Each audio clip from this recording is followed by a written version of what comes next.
Hello everyone, দেখো সকাল সকাল স্নান দান করে চলে এসেছি আমাদের তেহট্টে ছিন্নমস্তা মায়ের মন্দিরে।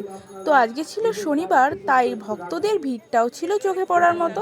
দেখো ওই পেছন থেকে লাইন দাঁড়িয়ে দাঁড়িয়ে আমরা একটু একটু করে এগোচ্ছি। আমরা যেহেতু 10টার পরের দিকে এসেছিলাম, তাই সূর্য মামা রোদটা পুরো আমাদের চোখেই ফেলছিল।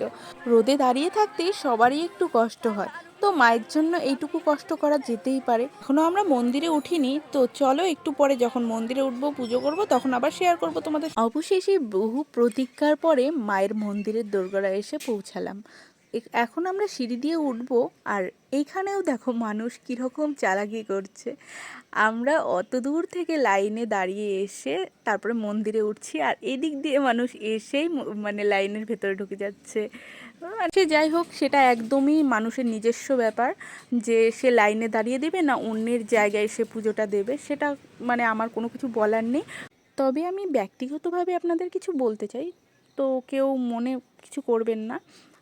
সবাই যখন একটু একটু কষ্ট করে লাইনে দাঁড়িয়ে পুজো দিচ্ছে, আপনারা একটু কষ্ট করুন মায়ের জন্য। মায়ের জন্য কষ্ট করলে ভালোই হবে, খারাপ কিছু হবে না। তো কথা বলতে বলতে এই দেখো মায়ের সামনে চলে এসেছি, আর এখন আমি মন দিয়ে পুজোটা করে নেব। আর পুজো করার সময় আমি কোনো ভিডিও করিনি, মন্দিরে ঢুকে বোন একটা ক্লিপ নিয়েছিল, সেটাই তোমাদের সঙ্গে এখন শেয়ার করছি। তো ফোনটা যেহেতু বোনের কাছে ছিল, বোনই ওইটুকু ভিডিও করে দিয়েছিল। আর জানো তো, আমাদের তেহট্টের ছিন্নমস্তা মা খুবই জাগ্রত। তোমরা কিন্তু একবার হলেও অবশ্যই এসো আমাদের তেহট্টে।